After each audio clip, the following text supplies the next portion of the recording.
Okay guys, gawa tayo ng sarili nating version ng cucumber salad.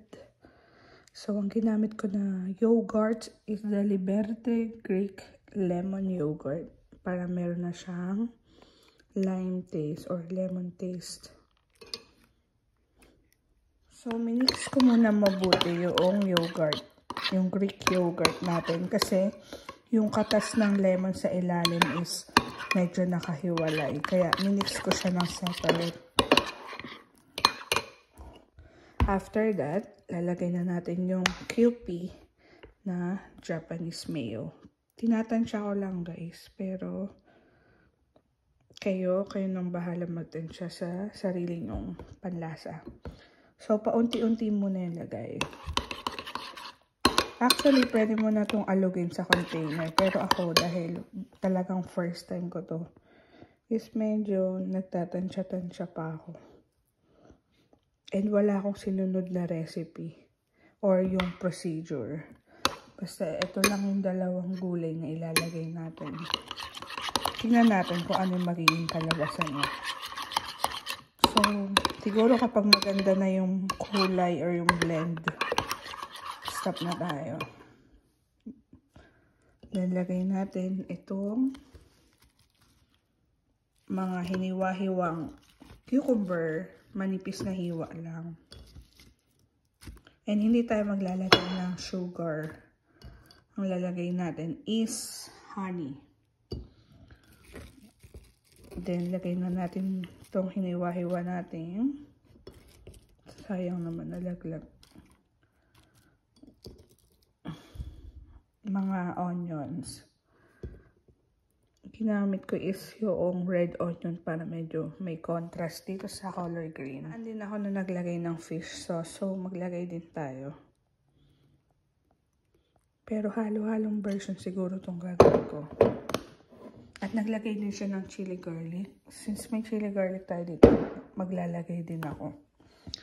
Garlic powder, pero mas maganda kung garlic chive.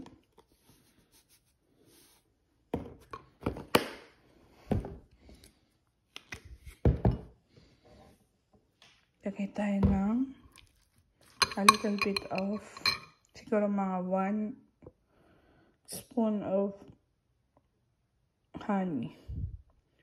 Yung hindi naman puno, yung sakto lang na spoon.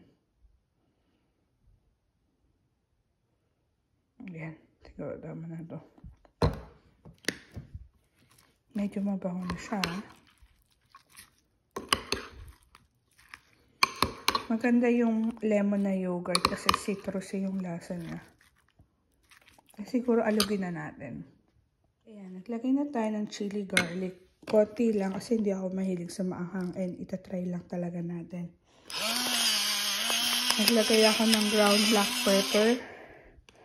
Konti lang din. And i-mix na natin bago natin i-shake.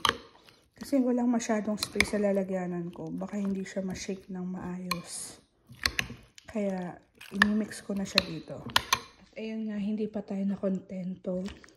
Masarap na siya guys, pero medyo maanghang. Di ba ang konti lang ng chili garlic na nilagay ko?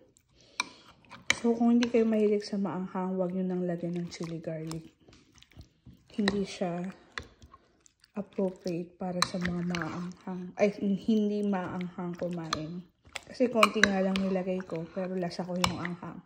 So, lagyan natin ng cheese para medyo maalat. Mozzarella cheese yung nilagay natin. So, I think it's done na. Guys, ang sarap kapag may cheese. Ang nagpapangit lang dito is yung chili garlic. So, wag nyo nang lagyan ng chili garlic. Pero masarap nga siya, guys. By the way, dinagdagan ko nga pala siya ng honey. Kasi medyo masarap kapag manamis-namis. So, nagtatalo yung asim ng lemon yogurt, ng honey, and ng mozzarella cheese. Tapos, yung maalat-alat din na timpla ng mayo. Japanese mayo yung gamitin nyo para medyo maalat siya. And meron siyang garlic powder. Yun lang guys. Ang sarap niya pala talaga.